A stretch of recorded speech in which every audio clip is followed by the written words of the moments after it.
নমস্কার, নিউজ নাওয়ের পর্দায় আপনাদের সকলকে স্বাগত। আমি সুমি রয়েছে আপনাদের সাথে। চলে যাব বিস্তারিত খবরে।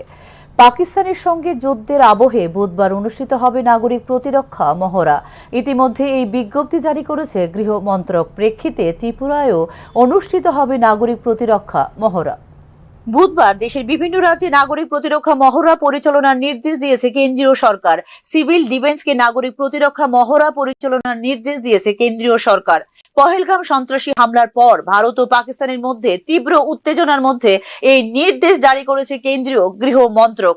সেই অনুযায়ী ত্রিপুরায়ও হবে নাগরিক প্রতিরক্ষা মহড়া বা সিভিল ডিফেন্স মক ড্রিল। এই ক্ষেত্রে ত্রিপুরার রাজধানী আগরতলায় অনুষ্ঠিত হবে নাগরিক প্রতিরক্ষা মহড়া। ইতিমধ্যে এক্ষেত্রে জারি করা হয়েছে বিজ্ঞপ্তি। মক ড্রিলের মধ্যে থাকবে বিমান হামলার সতর্কতামূলক সাইরেন, নাগরিক এবং শিক্ষার্থীদের বেসামরিক প্রতিরক্ষা প্রোটোকল সম্পর্কে প্রশিক্ষণ, ক্রাশ ব্ল্যাক আউট ব্যবস্থা বাস্তবায়ন, গুরুত্বপূর্ণ স্থাপনাগুলির প্রাথমিক পর্যায়ে গোপন করা এবং শত্রুতাপূর্ণ আক্রমণের ক্ষেত্রে সাধারণ মানুষকে সরিয়ে নেওয়ার পরিকল্পনার জন্য মহড়া।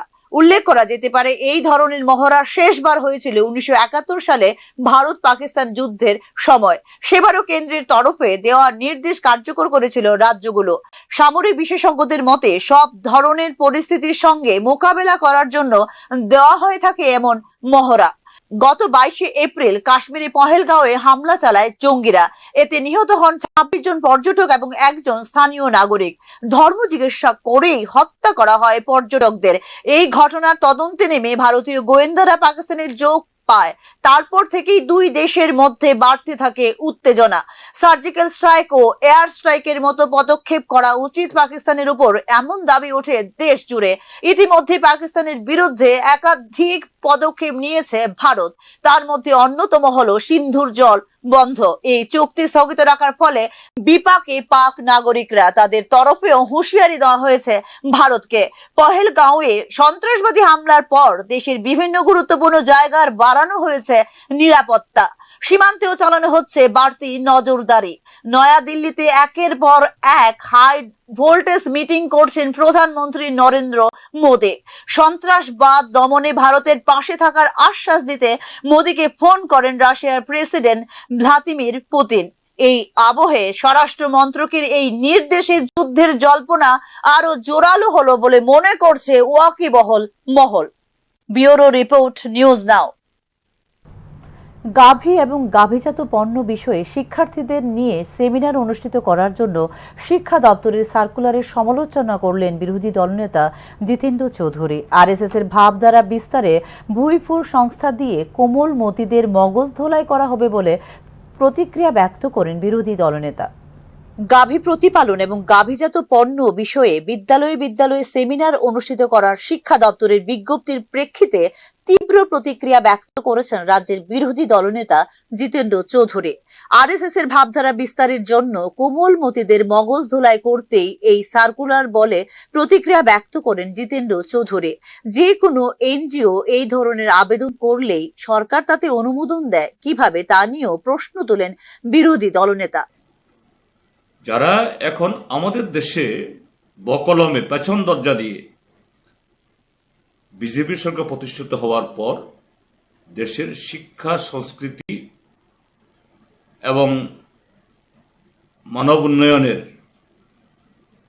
একেবারে শিশু থেকে পরিণত কাল অবধি মগজ দোলাইয়ের জন্য যে সংস্থাটা নিয়োজিত,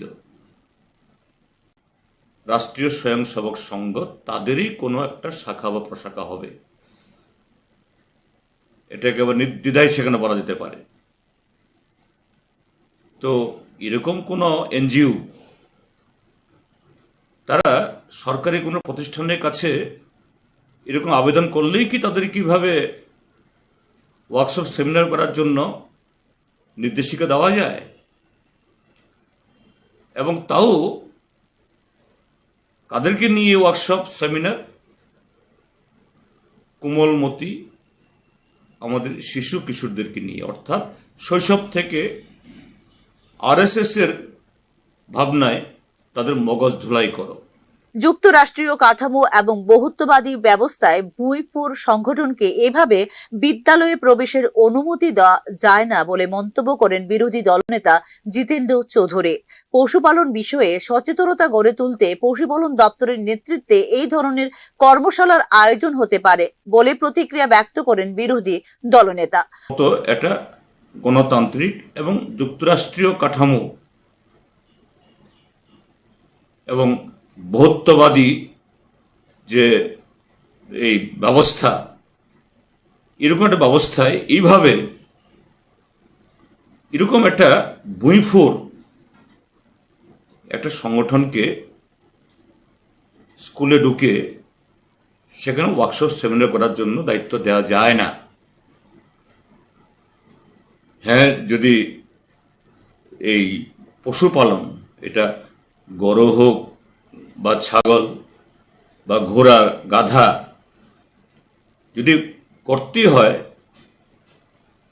সেটা হতে পারে আমাদের যে অ্যানিম্যাল রিসোর্স ডেভেলপমেন্ট ডিপার্টমেন্ট অর্থাৎ পশুপালন দপ্তর, তাদের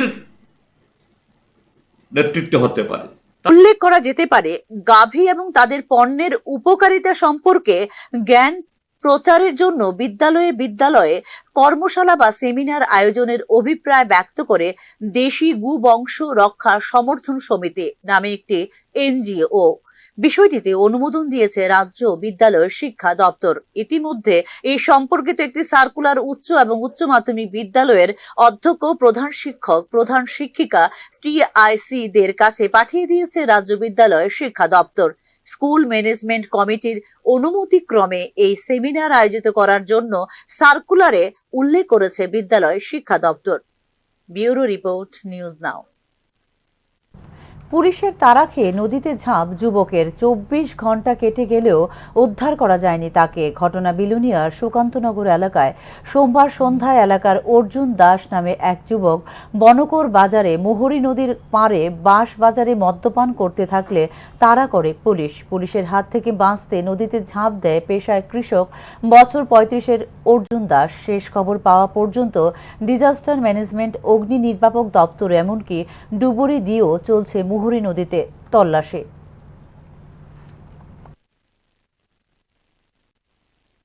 সবার মুখে শুনি এর আরে বলে কালকে বলে বিয়ার খেতে হয়েছে, এখানে পুলিশে তো রানে দিছে দুজনে, তো এখানে দুজনে ঝাঁপ দিছে, তো একজনে পাওয়া গেছে, তো থানার নিচে সারে দিছে বলে এখানে দেখছিলাম সকালবেলা, তো আরেকজনের পাওয়া যাচ্ছে না আর এখনো, তো বলে ঝাঁপ দিছে, এখন তো করতে পারিনি এতটুকু আর। কালকে কোন সময় ঘটনা এটা? কালকে শুনেন না কথা আরে 8টা 7টা রাত্রে। হ্যাঁ রাত্রে। তো এখনো পর্যন্ত কি পাওয়া গেছে? না কোনো দিন পাওয়া গেছে। কোন জায়গায় এটা? এটা বনকর মুহুরী নদীতে।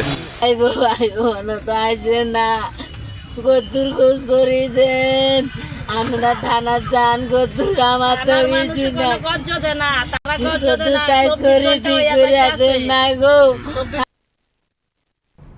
এখনকার মতো সংবাদ এই পর্যন্তই। পরবর্তী সংবাদ দেখতে চোখ রাখুন নিউজ নাও এর পর্দায়। নমস্কার।